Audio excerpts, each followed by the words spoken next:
Ok, muy buenos días. Vamos a dar la bienvenida a nuestro nuevo Sembrando Ideas, que esta vez tiene la ocasión de estar con el objetivo número 6 de los Objetivos de Desarrollo Sostenible de las Naciones Unidas, que es el agua limpia y saneamiento. Ya, en esta ocasión nos van a ayudar los doctores Luis Domínguez del CATS, Indira Olivos y el doctor Paul Carrión. ¿Ok? Entonces, primero les voy a explicar un poquito la agenda que se va a llevar el día de hoy. La agenda está con esta bienvenida, que les estamos dando una cordial bienvenida a todos a este nuevo Sembrando Ideas. La presentación de todos los panelistas va a ser un total de 48 minutos. Cada uno en realidad tiene 12 minutos de presentación, porque vamos a tener una sesión de preguntas al final de 20 minutos. ¿Ya? Y luego de esto el cierre y el agradecimiento. ¿Okay? Unos puntos importantes que tenemos que destacar para que todos estemos en la misma sintonía. Por favor, los micrófonos apagados. Las preguntas por chat, por favor, según la agenda, estas preguntas tienen que estar escritas en el chat. Y las opiniones, cabe resaltar que las opiniones vertidas en este conversatorio son de exclusiva responsabilidad de quienes las emiten y no representan necesariamente el pensamiento de la escuela. Entonces vamos a dar la bienvenida y agradecemos mucho que el doctor Luis Domínguez esté aquí con nosotros. El doctor Luis Domínguez, profesor de la Facultad de Ciencias Naturales y Matemáticas e investigador de la ESPOL. Él dirige actualmente el Centro de Agua y Desarrollo Sustentable y coordina el programa de maestría interuniversitaria en Ciencias de la Ingeniería para la Gestión de Recursos Hídricos. Él es graduado de ESPOL en la carrera de Acuicultura y posee un doctorado en Ciencias Biológicas Aplicadas de la Universidad de Gante. Ha dirigido varios proyectos de investigación y de desarrollo de capacidades en torno a la temática de la gestión integrada de recursos hídricos y mantiene una colaboración activa con entidades del sector público, privado, vinculadas a la gestión del agua y del país. Él, el día de hoy, nos va a ayudar con la distribución y dinámica de pesticidas empleados en la agricultura en la cuenca del río Guayas. Demos, por favor, una gran bienvenida al doctor Domínguez. Bueno, muchísimas gracias por esta invitación y muy buenos días con todos quienes nos acompañan el día de hoy. Voy a proceder a compartir mi pantalla, ¿no? Okay. Y ahora deberían estar viendo mis diapositivas, ¿no? Entonces, el día de hoy, pues, he venido a conversar un poco, ¿no? A dialogar en torno a la dinámica, a la realidad, en torno a los pesticidas que utilizamos, ¿no? Para la producción agrícola en nuestra cuenca del río Guayas. El punto de partida, tal vez, para mi presentación es definir qué es una cuenca hidrográfica, ¿no? Entonces, punto de partida, recordar que cuando hablamos de una cuenca hidrográfica, hablamos de una especie de cuenco, un contenedor, ¿no? Es decir, es todo este territorio, todo este terreno de nuestro país, en el que tiene una característica en particular, y es que toda el agua que cae, ¿no? Fruto de la precipitación, pues por gravedad drena hacia un único punto de desembocadura de este río, ¿no? De esta cuenca. Y recordar que dentro de esta cuenca estamos nosotros inmersos, y dentro de esta cuenca llevamos a cabo nuestras actividades, tenemos nuestras ciudades, tenemos nuestros campos, tenemos nuestra industria, y compartimos el recurso hídrico que se encuentra dentro de esta unidad, ¿no? Ahora, cuando hablamos de la cuenca del Guayas, hablamos de la cuenca que finalmente drena hacia el río Guayas, hacia el río que nosotros vemos frente a nuestra ciudad, ¿no? El agua que vemos pasar frente al Malecón 2000 tiene un punto de partida, y ese punto de partida está en algún sitio dentro de este territorio que estoy mostrando en este momento, ¿no? Entonces, esta cuenca del río Guayas comprende, importante recordar, lo que quiero resaltar es que es una cuenca importante para nuestro país, una cuenca importante para nuestra, tal vez más familiarizados con los ríos principales, el río Daule, el río Babahoyo y sus afluentes correspondientes. Está de más decir que la cuenca del Guayas es una zona altamente productiva, no basta con salir de la ciudad y viajar hacia Daule, Santa Lucía, el Empalme, los ríos, ¿no? Y poder observar cómo nuestros campos generan riqueza, generan producción, satisfacen el hambre, ¿sí? Entonces, la cuenca del Guaya es una de las regiones más productivas de nuestro país, ¿no? En la cual tenemos cultivos importantes, tales como el maíz, ¿no? El 73% del maíz se encuentra dentro de nuestra cuenca. Tenemos banano, tenemos ganadería, tenemos producción camaronera y tenemos industria, ¿no? Pero así también como tenemos áreas de producción agrícola, tenemos también áreas protegidas. Varias áreas del Sistema Nacional de Áreas Protegidas se encuentran dentro de esta cuenca, tales como la isla Santay que tenemos frente a nuestra ciudad, ¿no? Entonces, está claro que dentro de esta cuenca hay generación de riqueza, hay productividad agrícola que satisface las necesidades de alimento de nuestro país y también del exterior, ¿no? A través de las exportaciones que ejecutamos. Ahora, nuestra cuenca es eminentemente agrícola, como lo mencionaba, si recordamos un viaje hacia el campo, Daule, Santa Lucía y demás, ¿no? Recordaremos grandes extensiones de tierra dedicadas exclusivamente al cultivo, ¿no? A la agricultura. Entonces nuestra cuenca tiene una dedicación eminentemente agrícola, dominada por cultivos de arroz, banano, café, cacao, caña de azúcar, ¿no? Con la consiguiente intensificación agrícola y el deseo de desarrollo industrial. Es decir, son tierras que deseamos que produzcan, que deseamos que su productividad se incremente y a fin de que esta productividad se incremente, recurrimos a estos adyuvantes en la producción, que son los pesticidas, que es el tema de conversación del día de hoy. Ahora, ¿cómo estamos en el mapa mundial en torno al uso de pesticidas? Esta gráfica es bastante interesante, está basada en datos del 2017, ¿no? Y nos permite ver un poco estadísticas en torno a cuánto pesticida utilizamos en nuestro país por unidad productiva. Y llama mucho la atención ver que a nivel de Latinoamérica somos uno de los países que tiene la mayor tasa de aplicación por hectárea de cultivo. De acuerdo a estos datos, en el 2017 el promedio de tasa de aplicación es de alrededor de 13.9 kilogramos de pesticida por hectárea del cultivo. Y es ahí donde empieza a surgir esta reflexión en torno a, ¿es necesario tal nivel de aplicación de pesticidas para la productividad? Y la reflexión tal vez es, probablemente podemos hacerlo mejor, ¿sí? Nuestros vecinos aplican mucha menor cantidad de pesticidas y tienen niveles de producción interesantes. Entonces surge la pregunta, ¿estos pesticidas que utilizamos en la agricultura están presentes, están transportándose hacia otros medios dentro de nuestra cuenca? Y fruto de eso, pues, hay un primer estudio, que es el que brevemente voy a compartir ahora, ejecutado en el 2000, alrededor del 2019 también, ¿no? En el cual se procedió a la colecta de muestras de agua en diferentes puntos de la cuenca del Guaya, en ríos y arroyos, es el mapa que estoy mostrando a la derecha. ¿Qué es lo que ocurre? La información sobre pesticidas en el país, en el medio acuático, en ecosistemas acuáticos, es relativamente limitada. ¿Por qué?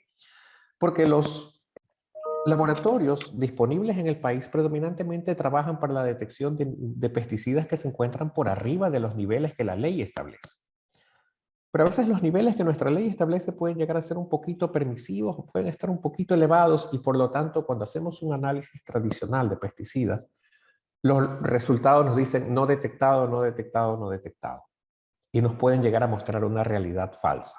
No detectado porque los niveles están por debajo del límite de detección. No implica que el pesticida no está presente. Y es por eso que en este estudio, a partir de la colaboración internacional, de los contactos con nuestros colaboradores internacionales, pues pudimos tener acceso a laboratorios de mucha mayor tecnología de las que tenemos en el país, poder detectar pesticidas a niveles extremadamente bajos, ¿no? Y poder finalmente generar un mapa que nos diga, ok, hay presencia, quiénes están presentes, dónde están en mayor concentración, ¿no? Y este mapa nos permitió tener una primera idea en el cual es claro que los niveles de pesticidas, que los pesticidas están presentes en nuestros cuerpos de agua y que los niveles se incrementan conforme vamos desde la parte alta de la cuenca, desde las nacientes, hacia su desembocadura. Hay evidencia de la presencia de cadusafos, butaclor, pendimetanila, pirimetanil, malatión y fenpropimorf presentes en nuestros ríos y arroyos de nuestra cuenca, principalmente empleados en cultivos como el banano y el arroz.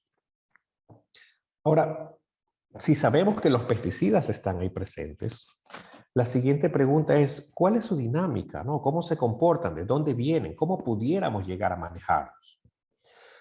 En un segundo estudio, que también es resultó en una publicación, utilizamos un modelo, el modelo SWAT, Soil Water Assessment Tool, a fin de explorar cuál sería el comportamiento de estos pesticidas en la cuenca del Guayas.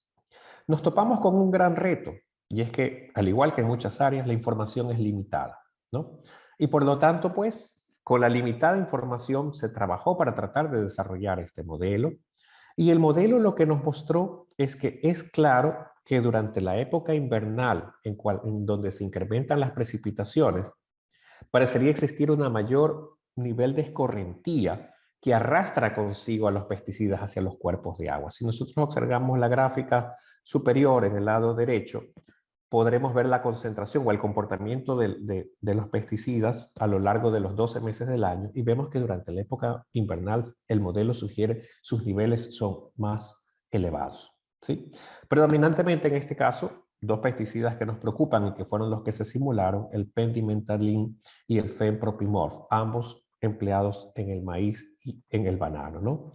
Y de esta modelización fue posible también discernir que mucho de este pesticida proviene potencialmente de la cuenca del río Vinces. Y conocemos que la cuenca del río Vinces es una cuenca altamente productiva, pero también en la cual la agricultura se lleva de una manera muy intensiva. La siguiente pregunta es, sabiendo que los pesticidas están en el agua, sabiendo que sus concentraciones varían en el tiempo, ¿hasta dónde llegan? Y un siguiente estudio lo hicimos en el caso del delta del Guayas, tomando muestras de cangrejos presentes, el cangrejo rojo, el que consumimos en Guayaquil habitualmente, ¿no? Tomando muestras de cangrejo, tomando muestras de sedimentos de agua y tratando de responder la pregunta, ¿estos pesticidas llegan hasta ese entorno? Y la respuesta es sí.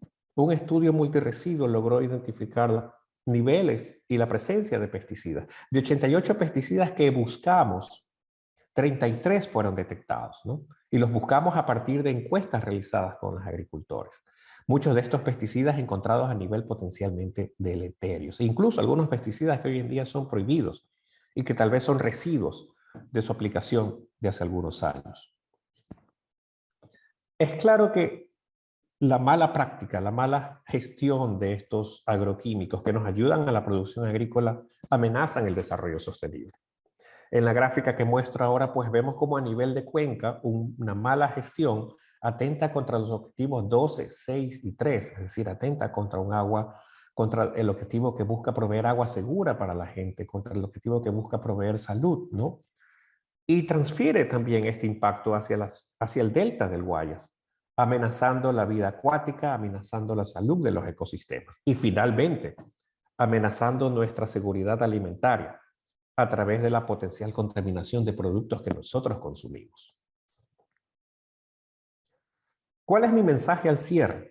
Bueno, hay una urgente necesidad de mejorar las prácticas agrícolas a fin de optimizar el uso de estos adyuvantes a la producción, tanto los pesticidas como fertilizantes. ¿Son necesarios? Sí. ¿Necesitamos satisfacer el hambre del mundo? Sí. La agricultura es un medio de satisfacer las necesidades socioeconómicas. Totalmente de acuerdo. Pero tenemos que hacer un uso responsable de estos adyuvantes a la producción. Es necesario establecer programas de monitoreo y evaluación de los impactos que estos agroquímicos tienen tanto sobre la salud humana, así como los ecosistemas. ¿Qué podemos hacer para evitar que estos residuos de pesticidas lleguen a nuestros cuerpos de agua? Bueno, estamos llamados a hacer un adecuado control de la erosión, especialmente en zonas de alta pendiente, que en muchas ocasiones están asociados al cultivo de maíz, ¿no? También necesitamos trabajar en el desarrollo de capacidades locales, en el desarrollo de técnicas analíticas que nos permitan hacer seguimiento. Si no lo puedo medir, no lo puedo seguir. Necesitamos ser capaces de medir cada uno de estos compuestos que representa una amenaza para nuestro ambiente, para nuestra salud, para el desarrollo sostenible.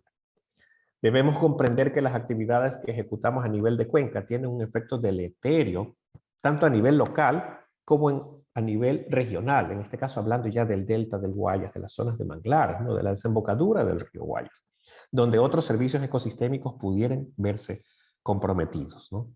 Entonces, esto es un poquito lo que he querido hoy día traer a colación para luego en la sesión de preguntas y respuestas y de discusión profundizar, ¿no?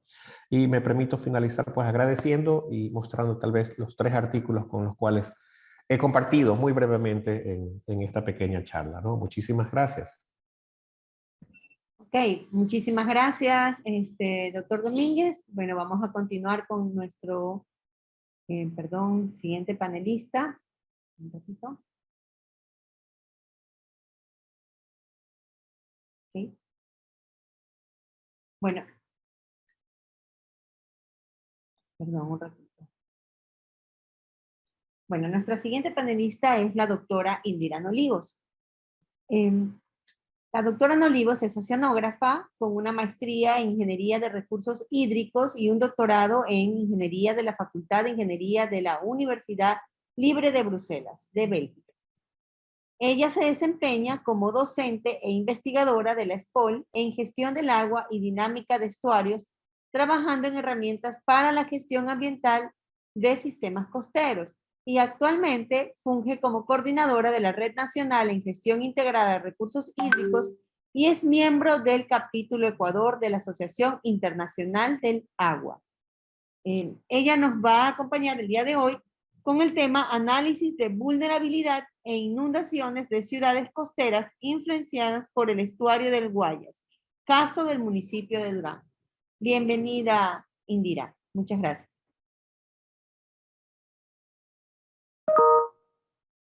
Muchísimas gracias. Buen día con todos. Bueno, hoy tengo el gusto de poderles compartir la experiencia que tuvimos pues como grupo de trabajo en un proyecto que desarrollamos para el municipio de Durán, que es nuestra ciudad vecina. Déjenme por favor compartir pantalla. A ver, voy. Okay.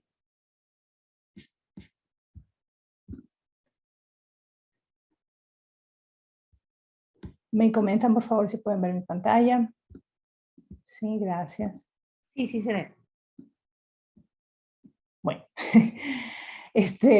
perdonen el grado de texto y de logos que está en mi presentación, pero es que es muy importante hacer hincapié en que este proyecto fue un proyecto muy bonito, muy interesante y que fue exitoso porque contó con el trabajo colaborativo de muchos expertos en diferentes facultades y centros de investigación del ESPOL.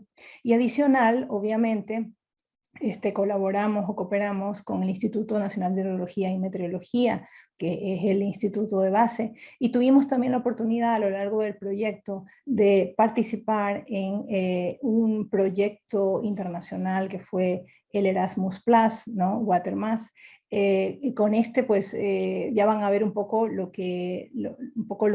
resultados que obtuvimos, que es lo que quiero compartir hoy día. El proyecto como tal se conoce como el proyecto Resclima, Innovación Urbana en Durán, ¿ya? Y hoy les voy a hablar de un pequeño componente del proyecto. El proyecto fue un poco más grande, pero les voy a hablar de un pequeño componente que es justamente el análisis de vulnerabilidad a inundaciones en ciudades costeras del estuario del Guayas. Lo vamos a aterrizar al caso de Durán, sin embargo debo hacer hincapié, como todos conocemos, ciudades como San Borondón y Guayaquil son también, o pueden ver, o se van a ver reflejadas en gran parte de esta información que vamos a discutir hoy. Bueno, importante reconocer que nosotros todos vivimos en zonas urbanas densamente pobladas y por tanto estamos mucho más, somos mucho más susceptibles a vivir riesgos urbanos, ¿no? Entonces, Naciones Unidas en su conferencia Hábitat declara que las ciudades son la primera línea de preparación y respuesta a varios tipos de crisis, ¿no? Una de ellas, pues obviamente, la pandemia global que nos chocó hace poco, que es el COVID-19, pero no es lo único. Hay crisis ambientales que son aquellas a las que la ciudad está abocada a responder en todo momento. Y lo que nosotros hemos visto, pues obviamente en nuestras ciudades, específicamente en el caso de Ecuador, es que estamos siempre respondiendo, ¿no? Respondiendo. Hay un derrumbe, hay una inundación y respondemos y respondemos. Y parece ser que este comportamiento o este ejercicio constante de la respuesta nos desgasta y sobre todo no nos permite ver un horizonte mucho más mucho más rico, mucho más prometedor, mucho más lleno de oportunidades y no tanto de problemas. Entre los riesgos urbanos que nosotros enfrentamos están los deslizamientos, islas de calor, el tema de la pandemia y las inundaciones. En el caso ya específico de Durán, nosotros hemos visto justamente durante el proyecto que los riesgos urbanos asociados a deslizamiento, islas de calor e inundaciones, pues fueron bastante críticos, ¿no? Bastante críticos o han sido bastante críticos en la respuesta que el municipio ha tenido que dar y enfrentar en cada estación invernal, que como sabemos ocurre de diciembre a abril. Entonces, esto es algo recurrente, ¿no?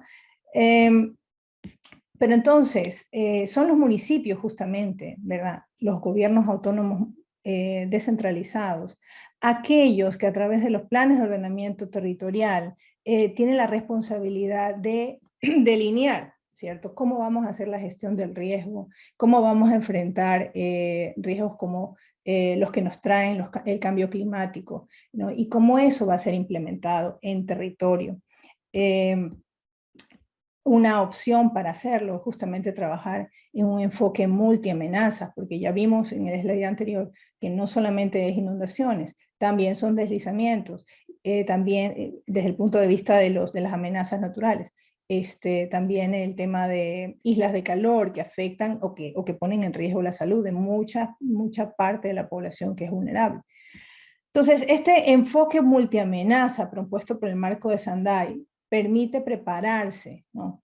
En este proceso de, ok, enfrentamos la amenaza climática de este invierno, ¿verdad? Pero no solo respondemos y ya está, y esperamos a la siguiente respuesta, no, sino que ponemos esfuerzo para que la próxima vez nos encuentre mejor preparado. Eso significa recuperarse mejor, ¿no? Y esto es un enfoque multisectorial, multiactores y multinivel. Entonces, todo esto contribuye al cumplimiento de los objetivos de desarrollo sostenible. Son justamente lo que se conocen como acciones de adaptación, ¿no? Entonces, el caso específico de Durán, que nosotros encontramos, la ciudad de Durán es una ciudad que está localizada igual que Guayaquil, en una zona baja, justo en la desembocadura del río, en el caso de Durán, pues el río que le afecta o le influencia de manera principal es el Babahoyo, ¿no? Entonces, tenemos problemas de inundación en Durán, por ser zona baja.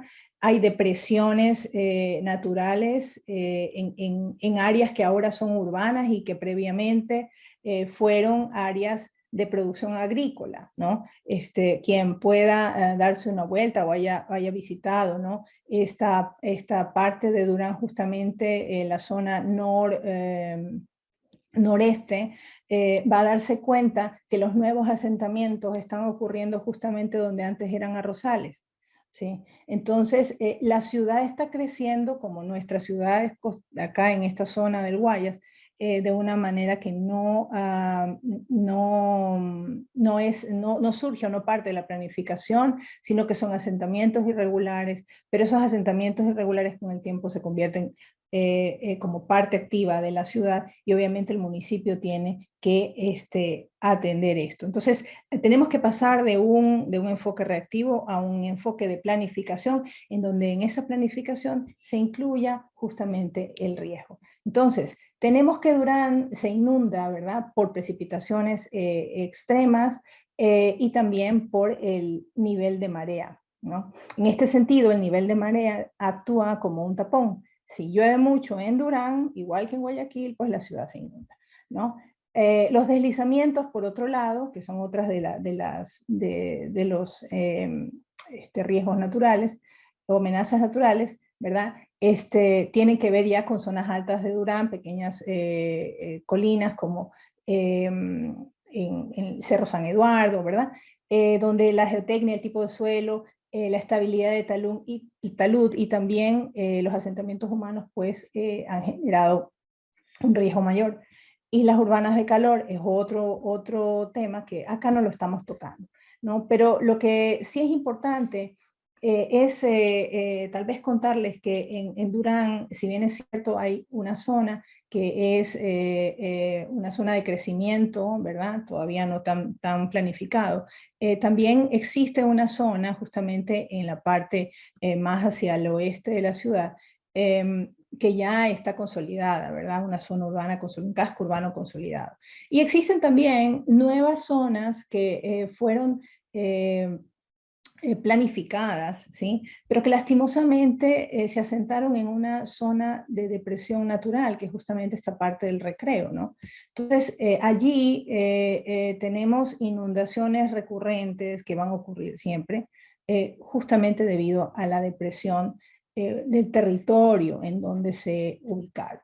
Y adicionalmente a esto, la forma en la que ha sido construido contribuye mucho a que este evento de depresión se exacerbe, contribuyendo con flujos de inundación rápida en eventos de precipitación intensa, ¿ya? Y a eso súmenle el tema de mareas, que pues ejerce el efecto tapón y no permite que haya un drenaje rápido de esas aguas.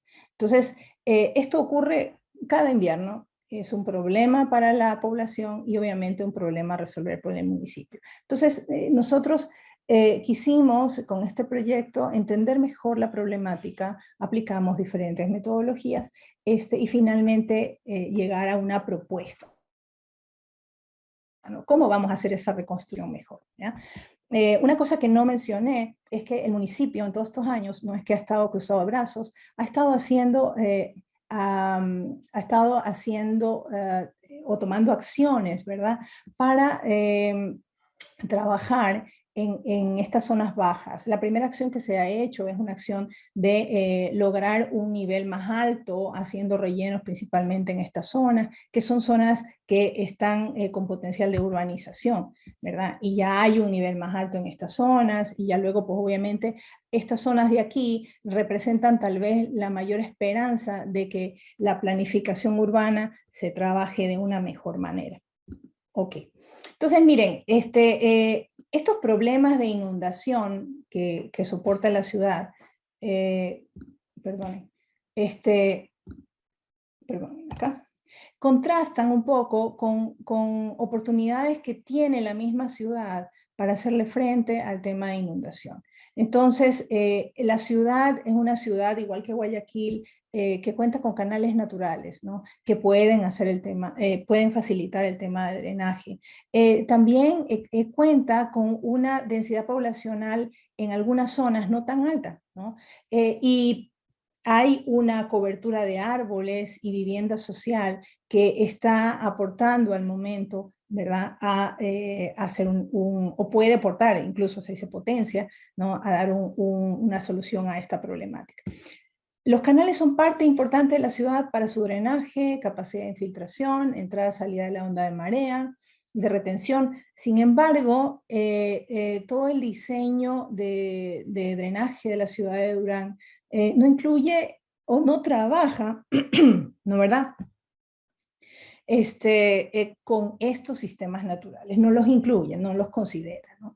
Entonces, no está tomando esta oportunidad para hacerlo un factor de éxito en la gestión de las inundaciones. Pero recordemos algo que es importante, definamos riesgo, ¿no? El riesgo no es más que la amenaza por la vulnerabilidad, donde la amenaza es el evento natural que ocurre sin que el hombre pueda hacer nada. Por ejemplo, una lluvia muy intensa ocurre y no podemos hacer nada para evitarla. La vulnerabilidad está asociada justamente con esa sensibilidad que tiene la población frente a ese evento climático en este caso, ¿verdad? Y si esta sensibilidad es muy alta, obviamente el riesgo va a ser alto también, ¿ok? Entonces, el hecho de, en este caso, la exposición más la sensibilidad menos la capacidad adaptativa va a influir justamente en lo que es la gestión del riesgo. Entonces, si nosotros conocemos la amenaza, ¿verdad?, entendemos cómo esta impacta en nuestro territorio, luego podemos dar luces para trabajar en estos aspectos justamente, lo que es reducir la sensibilidad o la vulnerabilidad, y el otro enfoque es la capacidad adaptativa, ¿verdad? Ok, esto gracias a nuestra colega Gladys Rincón. Miren, en el caso de Durán, entre la información que se levantó, fueron justamente este mapa de riesgos de inundación, ¿no? Entonces aquí nosotros podemos ver en colores, la escala nos dice qué tan alto es el riesgo. Cuando está en rojo es muy alto y hacia los tonos azules pues es muy bajo, ¿no? Entonces aquí nosotros podemos ver que esta zona, justo la que les comentaba del Recreo, ¿verdad? Es una zona propensa a inundaciones, con un alto riesgo de inundación porque tiene una densidad poblacional muy alta. Se construyó allí una ciudadela con fines sociales que se construyó principalmente haciendo hincapié en las unidades de vivienda, pero por ejemplo no se dejó espacio para zonas verdes, muy poco espacio para zonas de parques, etc. Entonces, eso hace que toda esa infraestructura finalmente potencie el efecto de inundación, ¿no? Es tal vez uno de los puntos más complicados, ¿no? Junto con las zonas de industrias localizadas en la parte sureste del cantón.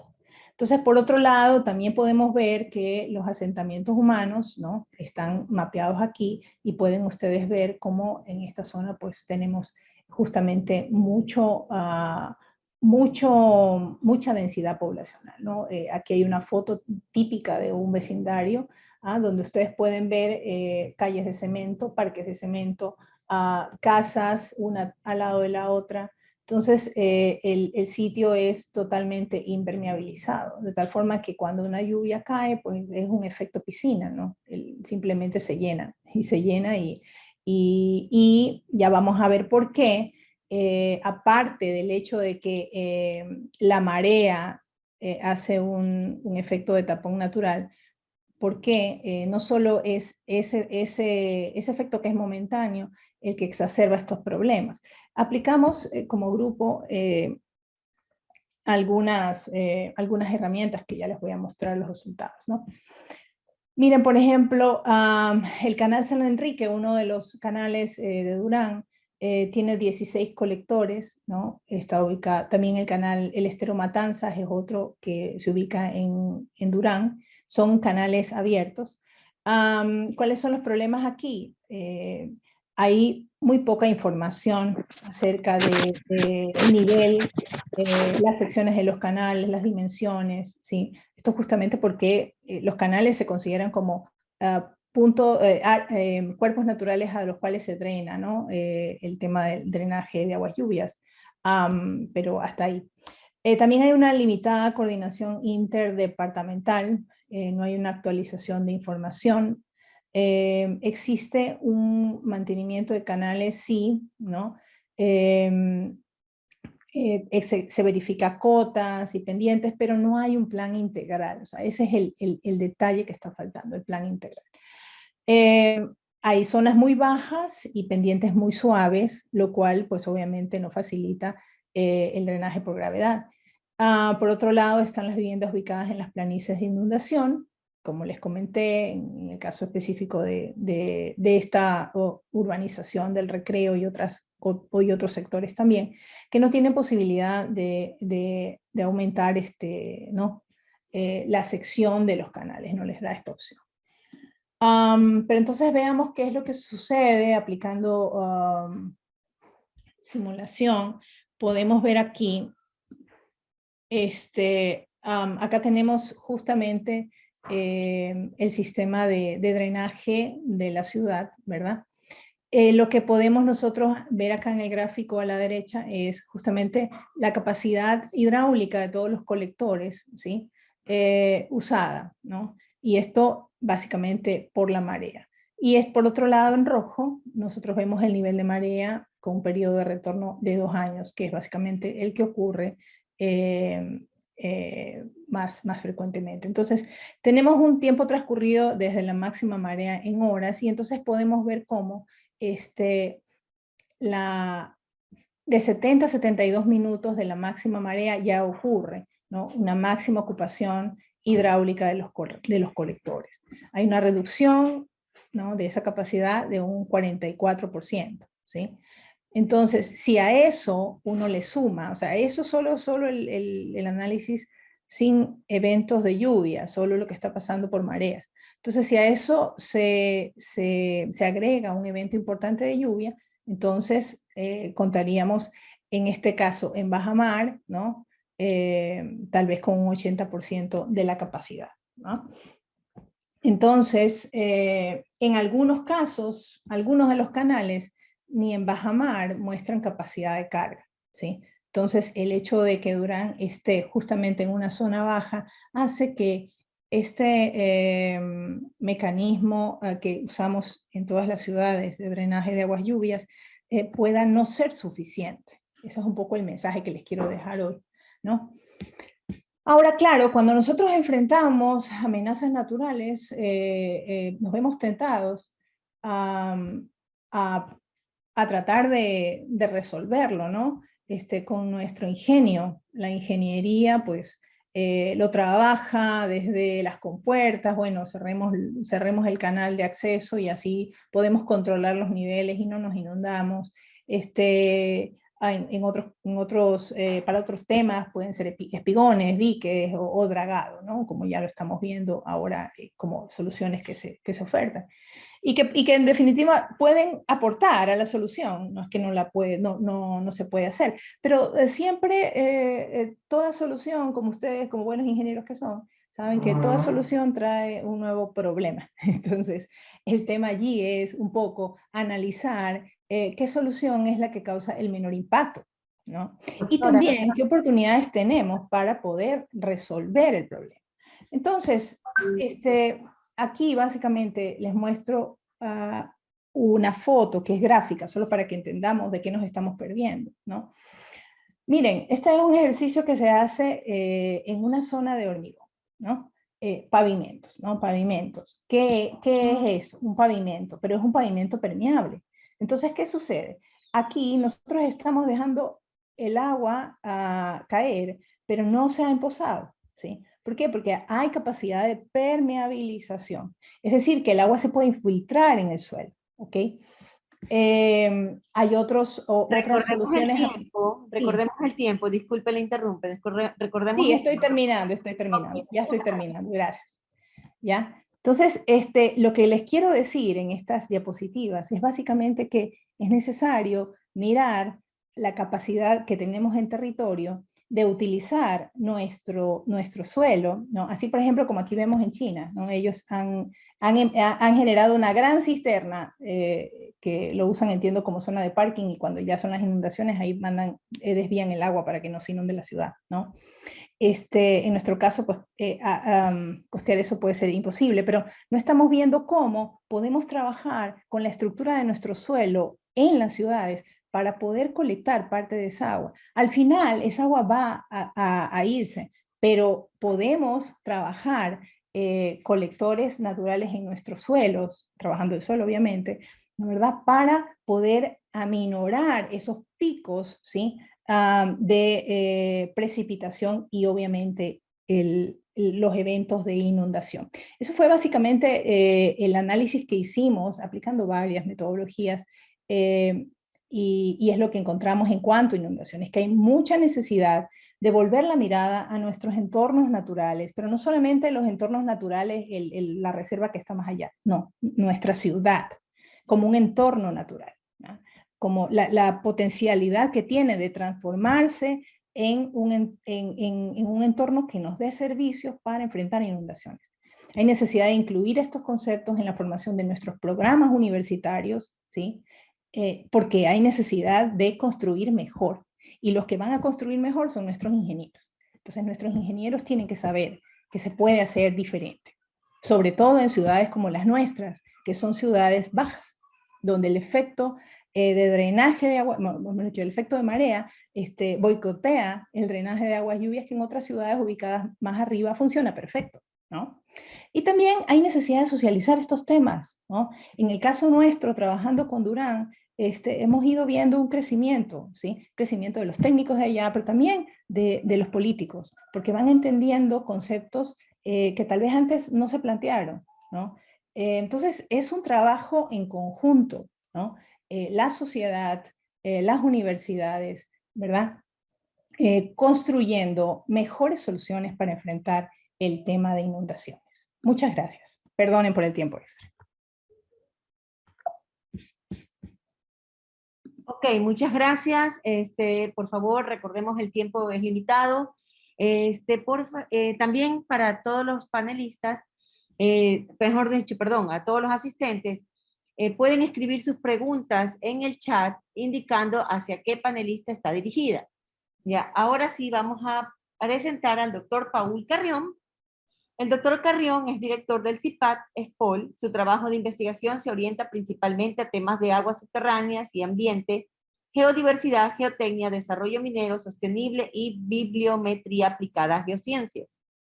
Él ha participado en alrededor de una centena de proyectos de investigación, consultoría, grado, posgrado y de vinculación con la sociedad. Cuenta con más de 160 publicaciones, estando la mitad en las bases Scopus y WOS. Él es doctor en Ingeniería de Minas y profesor de ESPOL por más de 25 años. Desde el 2021 fue designado como delegado del presidente del Ecuador en el IIGE. El doctor Carrión nos acompaña hoy con el tema Siembra y cosecha del agua en albores del siglo XXI. Muchas gracias y bienvenido.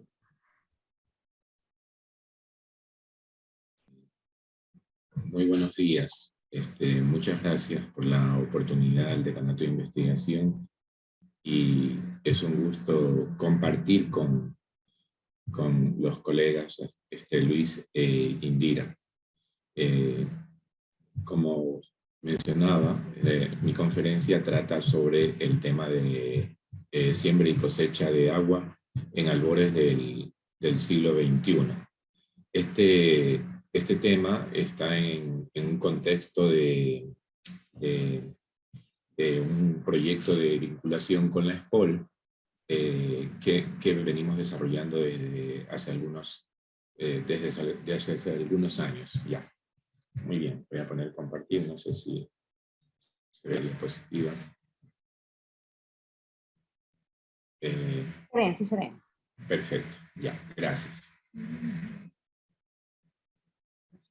Muy bien, el tema tiene su estructura y se basa en que estamos enfocando el tema de los objetivos de desarrollo sostenible, sobre todo en el objetivo número 6, que la gestión del agua se vuelve un desafío y enfocado a un caso de estudio del acuífero costero de Manglar Alto. Esto lo abordamos desde tres ejes, digamos, de nuestra actividad académica: la docencia, la investigación y la vinculación. Es decir, todo esto desde una estructura sinérgica e integradora, pero también observando el modelo de quíntuple hélice de la innovación, que interviene en el gobierno, la universidad, la industria, el ambiente y la sociedad, tratando de llevarlo a ese esquema. Y también considerando los criterios de sostenibilidad con esos 4 ejes, ¿no? El ambiental, el político, económico, el cultural y el social. Es una estructura, digamos, casi un tejido que tratamos de llevar a partir del proyecto de vinculación. ¿Y ubicado en dónde? En la parte norte de la provincia de Santa Elena, especialmente en la parroquia rural de Manglar Alto.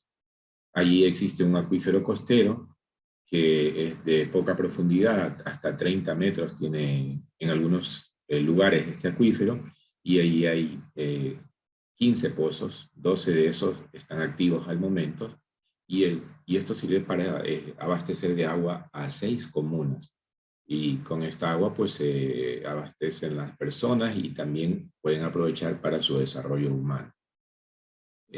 Vamos a ver este video rapidito. Creo que le puse.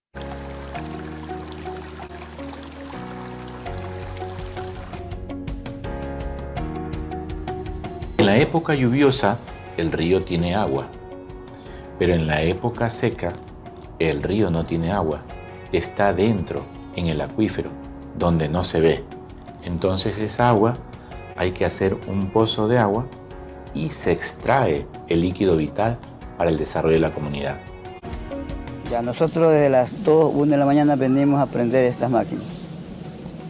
Con esto estamos captando aquí 10 litros por segundo. Prendemos y conducimos a los reservorios.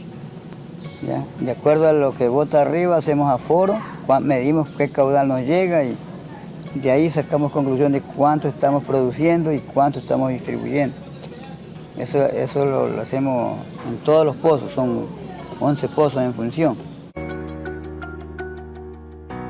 En los reservorios almacenamos los 1000 metros cúbicos que bombeamos en las 24 horas.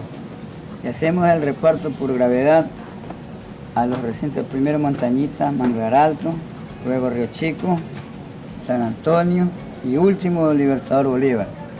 Son 6 comunidades que abastecemos nosotros.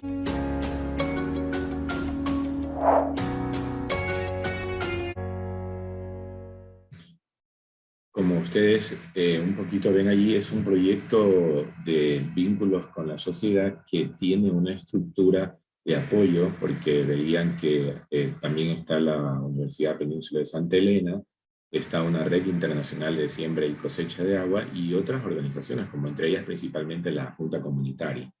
Estos proyectos de servicio comunitario los venimos realizando desde el año 2017 en la estructura del decanato de vinculación. Pero cabe indicar que tiene un antecedente en el año 2006,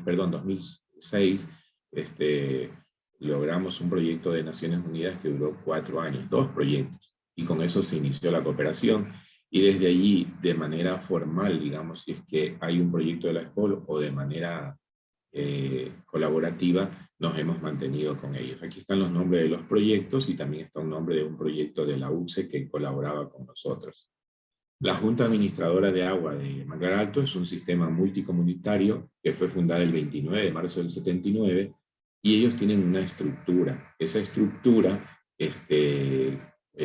comprende varios componentes, pero su principal objetivo es abastecer de agua, ya que en este sector ellos son los que llevan el tema de la gestión del agua comunitariamente y tienen su estructura con el presidente, 6 vocales, 3 de ellos son hombres, 3 de ellos son mujeres, y de esa forma, ¿qué garantizan ellos? La captación de las fuentes subterráneas mediante pozos de bombeo y también dentro de esa estructura, buscándole sostenibilidad y buscando alguna solución basada en la naturaleza, se han hecho unas presas que en el conocimiento ancestral se denominan tapes para recargar el acuífero. Aquí está la imagen de ese tape. Este tape o dique actual se le da mantenimiento y en este caso, este es el único tape que está hecho de hormigón. Fue un pedido especial de ellos porque nosotros siempre hemos trabajado con materiales de tierra o del terreno, etc. Pero fue un pedido especial por una cuestión estratégica y este diseño se hizo con una tesis de grado del ESPOL y se lo logró hacer para su servicio. Aquí está a la izquierda en la época de lluvia y a la derecha en la época seca. Toda esa agua se van a unos tanques de almacenamiento para por gravedad distribuirlo a todos los sectores. Ahí hay problemas, porque allí no llega agua PEN, las aguas residuales no tienen un tratamiento completo, el crecimiento de la población y la demanda turística es grande, cada vez crece, con excepciones, obviamente, en la época de la pandemia sufrieron mucho, pero también el recurso agua fue importante porque llegó a todos en ese momento donde el agua era un símbolo de higiene. Y naturalmente la evapotranspiración es mayor que la precipitación. Entonces el proyecto que busca desarrollar prácticas de gestión integral de agua para aprovechar el agua subterránea, llevar el manejo de las aguas residuales y hacer estudios para la implementación de filtros verdes y buscar una sostenibilidad en el sector. Entonces, para eso tenemos una estructura también organizativa, de parte del programa de vinculación.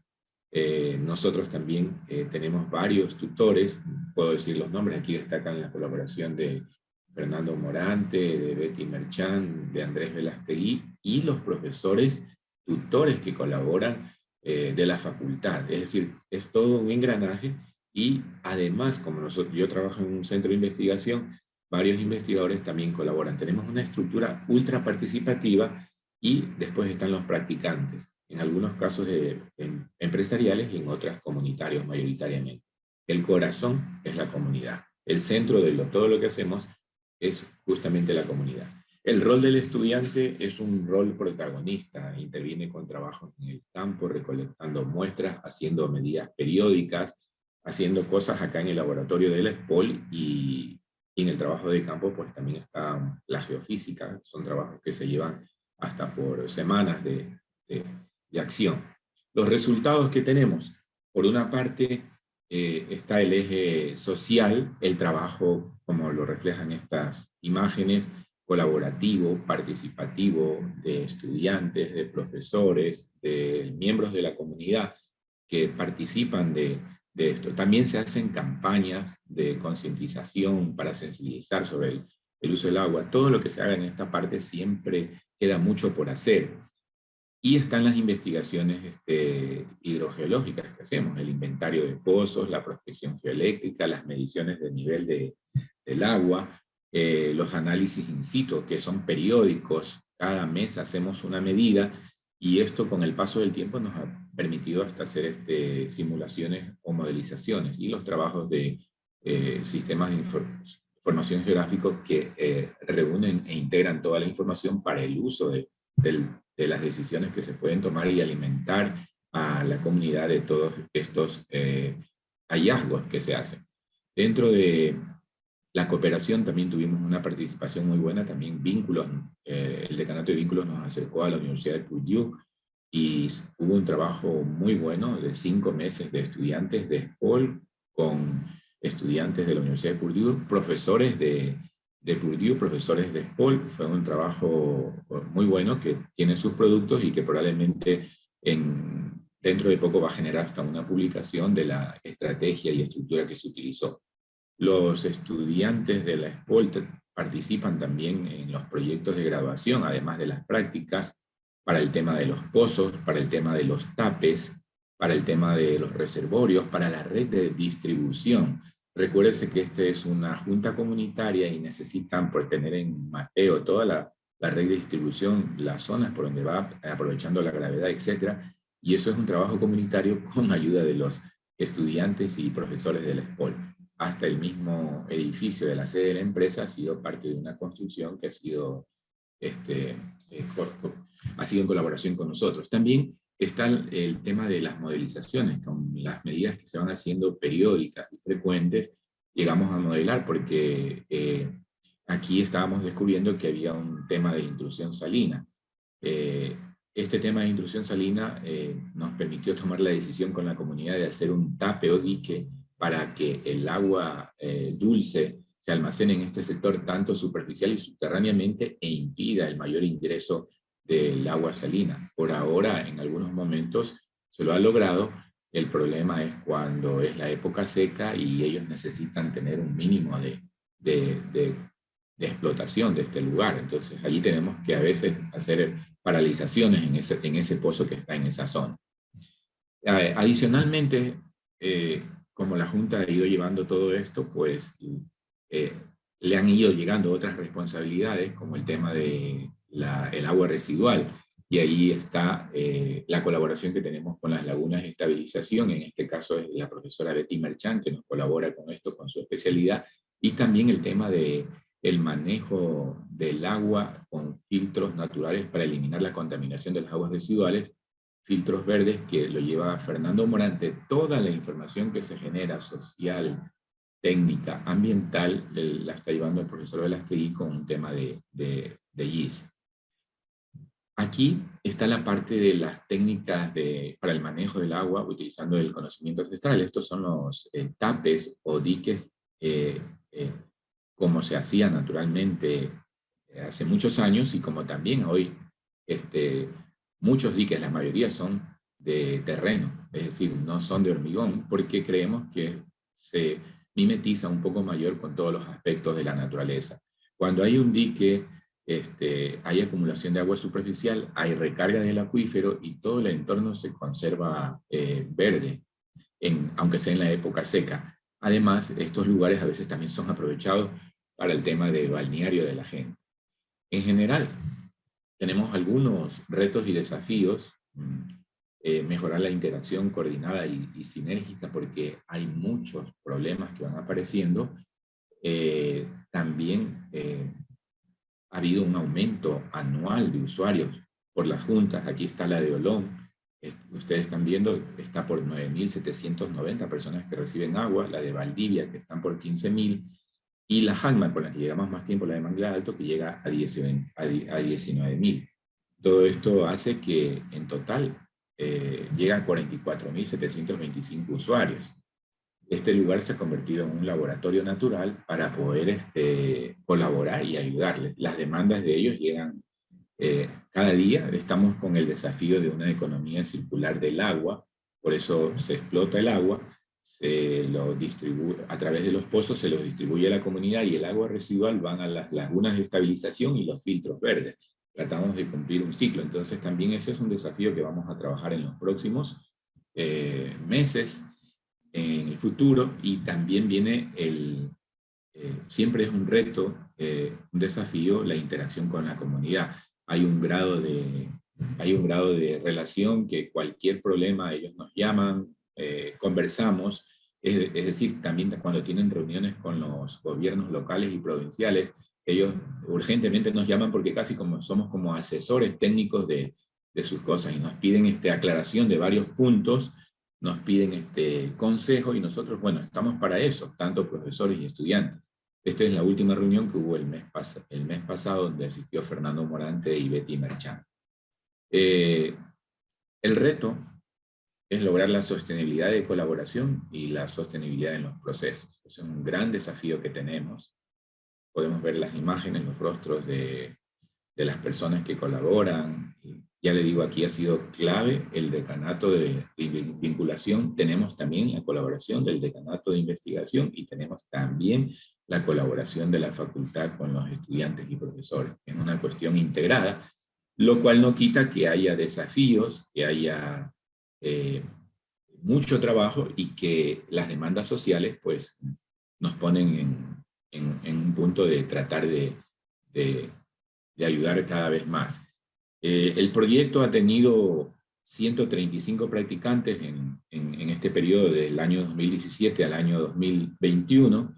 También en ese periodo se han generado publicaciones porque se genera trabajo en equipo, y también las tesis que ha habido de graduación, tanto de maestría como de grado, que actualmente vamos desarrollando. Todo eso se genera y en realidad estos insumos nos ayudan a tomar decisiones, y si ustedes recuerdan el video, los operadores de la Junta de Agua tienen ya un grado, un nivel de experticia que es compartido en el trabajo de la universidad con los estudiantes. A veces cuando un estudiante recién empieza a practicar, casi que el operador se convierte en un profesor más, y obviamente que enseguida se equiparan y hay una ayuda conjunta tanto en uno y en otro aspecto.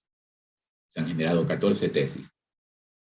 La enseñanza que deja huella no es la que se hace de cabeza a cabeza, sí se utiliza la cabeza, pero sobre todo también va el corazón, la parte del apoyo a la comunidad.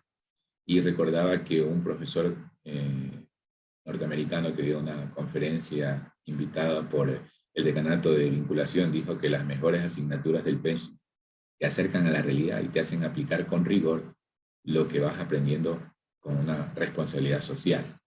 Y bueno, ese es más o menos el esquema en que nosotros estamos inmersos en el tema del proyecto de Manglar Alto. Ahí quise dar una imagen del proyecto, y siempre muy agradecido aquí al decanato de oportunidad, pero también al decanato de vinculación que lo he expresado y a la facultad, porque se trata de sumar. Yo a veces digo, se trata más allá de eso, se trata de multiplicar los esfuerzos que hacemos en la Sport. Muchas gracias. Muchas gracias, doctor Carrión, y muchas gracias, doctor Domínguez y doctora Olivos. Bueno, vamos a continuar ahora con las preguntas. Les recuerdo que pueden escribir sus preguntas en el chat, indicando para qué panelista está dirigida. A ver, un poquito. Ya tenemos una. Dice, buenos días con todos. Doctor Domínguez, ¿cuáles son algunas soluciones o recomendaciones ante la problemática de los pesticidas, tanto aplicado al suelo como a la cuenca hidrográfica? La pregunta es de John Caicedo. Bueno, muy buenos días. Definitivamente necesitamos mejorar nuestras prácticas y la mejor manera de mejorar nuestras prácticas es con información. Dentro de SPOL, por ejemplo, tenemos colegas trabajando en el uso de estos drones para monitorear la salud de nuestros cultivos y poder así hacer una aplicación focalizada, ¿no? Una aplicación que en el momento en el cual realmente sea necesario, en el sitio donde es necesario y en el momento en el que es necesario. Hoy en día vivimos una práctica que a veces tenemos incluso en el hogar, que es por si acaso ponle y de pronto ponle un poquito más para que no falte, ¿no? Pero en sí, en muchos casos nuestros agricultores trabajan con poca información, tienen bajos niveles de tecnificación. Probablemente hace falta un acompañamiento muy cercano, que en muchas ocasiones es el acompañamiento que le da el mismo que le vende el pesticida, ¿no? Pero el acompañamiento debería ser imparcial, ¿no? A fin de optimizar el uso de estos agroquímicos dentro de su cultivo. Y bueno, una medida en corto plazo es, por supuesto, el manejo de la erosión, ¿no? Comprendemos que estos pesticidas predominantemente se acumulan en el suelo de estos campos, ¿no? Y que el momento en el cual hay un evento de precipitación, hay una lluvia o el mismo sistema de riego promueve la erosión de los suelos y el transporte de estos pesticidas hacia los cuerpos de agua, ¿no? Entonces, tenemos acciones de corto plazo, que es la protección de nuestros cuerpos de agua a través de un adecuado manejo de suelos, y acciones de mediano plazo, que es todo un programa de capacitación y de mejora de prácticas de agroquímicos en el campo. Es lo que creo que podemos hacer. Muy bien, muchas gracias. Yo tengo una pregunta mientras escriben en el chat para el doctor Paul Carrión. Justamente escribieron otra, pero bueno, le voy a hacer la mía primero. Según sus estudios, doctor Carrión, ¿cómo estamos nosotros en cuanto a escasez de agua dulce en nuestros pozos? ¿Tenemos escasez? Actualmente se está viendo ya una escasez de agua dulce, a lo mejor por cambio climático o por salinización, como usted indicaba. ¿Qué nos puede contar acerca de eso? Sí, Paola, de hecho, digamos, como usted vio, esto inició en el 79, la Junta de Agua, y al principio tenían 2 pozos, después fue aumentando a 4, después fue aumentando a 6, a 10, y como usted ve, ya hemos sobrepasado los 13, aunque activos no están los 13, sino 11. Es decir, la demanda crece, llega el momento que esa demanda crece, entonces hace que haya escasez. Y también incide que el cambio climático, hay periodos o un par de años que viene la niña, se es seco. Y entonces, desde hace unos 5 años para acá se implementó el tema del rescate del conocimiento ancestral, que eran esos diques o tapes que mostramos allí. Y eso es lo que está dando, digamos, una respuesta a esa creciente demanda. Pero como sabemos, esto tiene un límite y eso es lo que estamos tratando de manejar con la comunidad por el momento. Y por eso es que en los últimos momentos, años, ha aparecido el tema del manejo de las aguas residuales, porque esas aguas residuales pueden ser aprovechadas para el tema de, primero, reforestación. Y ahora estamos en el desafío de hacer estudios para ver si para algunos temas agrícolas, porque justamente a eso nos lleva el tema de lo que usted dice, claro, con la mayor demanda, con la mayor población, con la mayor cantidad de turismo, hay momentos de escasez y hasta ahora hemos tenido que irlo sorteando en base a varios temas. La última ha sido los diques o tapes, que es un rescate del conocimiento ancestral. Y ese es el desafío que hace que sea esto un laboratorio natural. Muchísimas gracias. Tenemos una pregunta también para el doctor Carrión. La pregunta es de Plúa Perea. Dice, buenos días para todos los presentes. Doctor Paul Carrión, ¿cómo pueden hacer las comunidades para poder acceder a este tipo de proyectos sostenibles? Y de ahí dice, ¿qué se pudo ver en Manglaran? Bueno,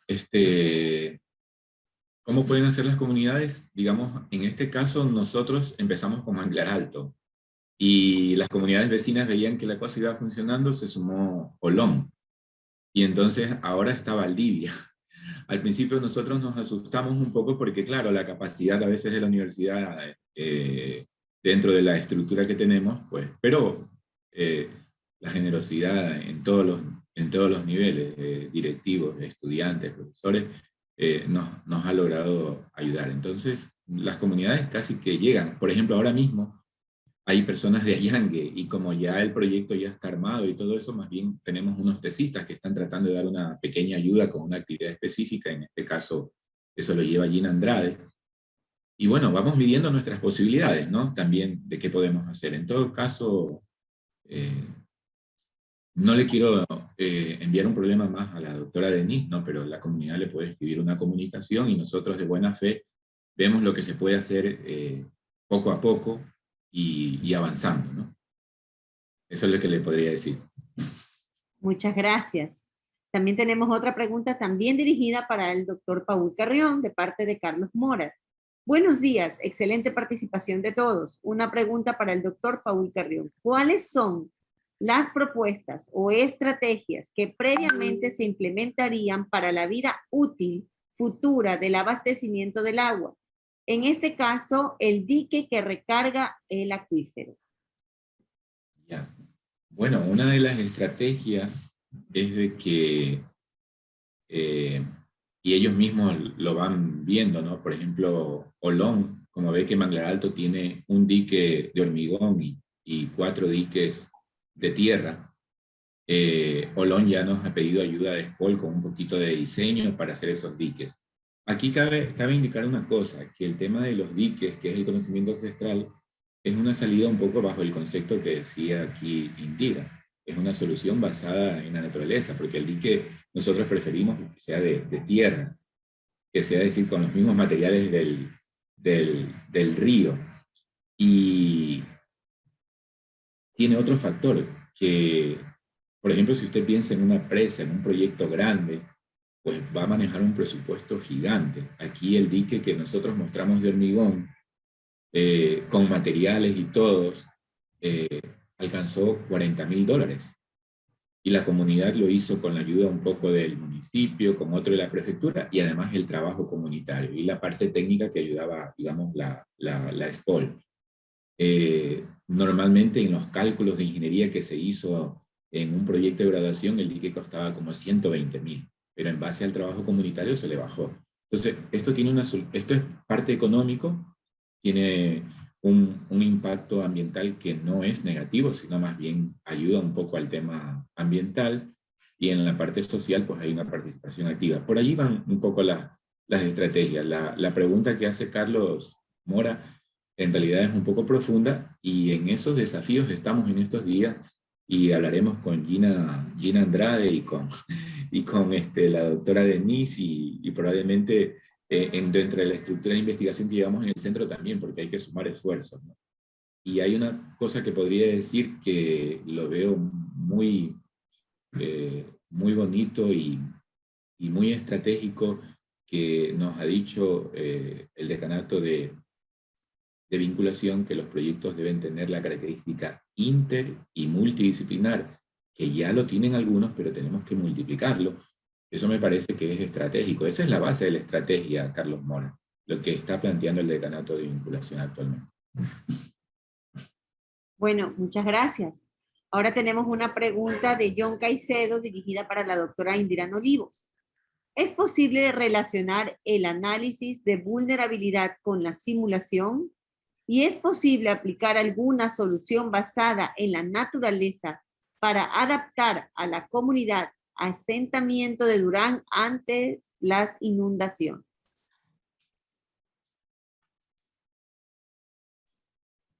Claro, muchas gracias por la pregunta, John. Sí, en realidad la simulación básicamente lo que hace es explicarnos el porqué de los números o del estudio de vulnerabilidad, ¿no? Estamos hablando de que las zonas que se inundan de manera recurrente en Durán, y con la ayuda de los modelos nosotros pudimos identificar que el problema central es que existe el tema del drenaje de aguas lluvias, está allí, ¿verdad? Pero debido a la altura de la ciudad, ¿verdad? Y a la falta de pendiente y las mareas, el sistema no logra tener o no logra brindar la solución que se requiere. Adicional a eso, pues el hecho de construir, de la forma en que se construye, en las zonas donde se construye, sin considerar temas de presiones naturales y ayudarse con los mecanismos naturales como el suelo, ¿ya? Todo eso exacerba el problema de inundaciones. Ahora, en cuanto a si es posible que esto se pueda adaptar, soluciones basadas en la naturaleza, sí, justamente en la zona en la zona del lado norte, ¿no? Del lado norte de la ciudad, tenemos un área que no está consolidada, donde justamente la planificación de drenaje, la planificación urbana está por hacerse. Entonces, uno de los desafíos es justamente trabajar con la municipalidad para que se construya de una manera diferente, que se aproveche la capacidad que pueda tener zonas. Esa zona, por ejemplo, esa zona central que les comento es una zona arcillosa, ¿no? Entonces, se puede de alguna manera trabajar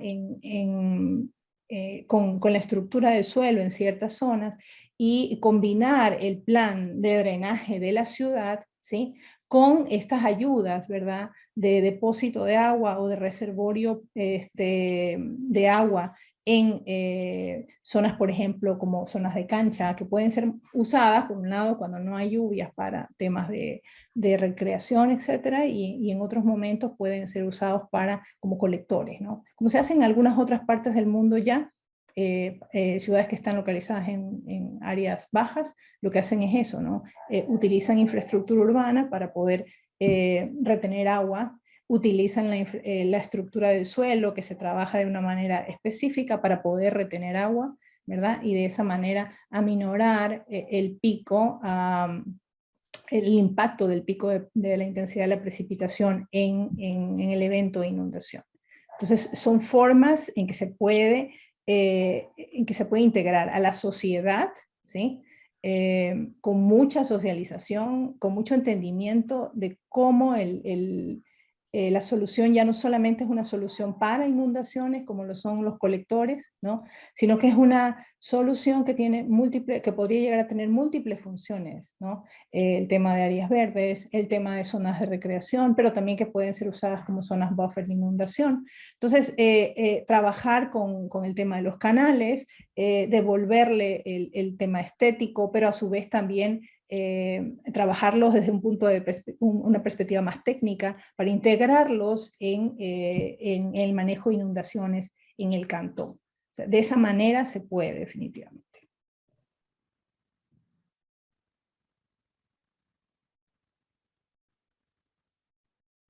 Muchísimas gracias, Indira. Tenemos una última pregunta. Un ratito. Se me pasó una pregunta, un ratito.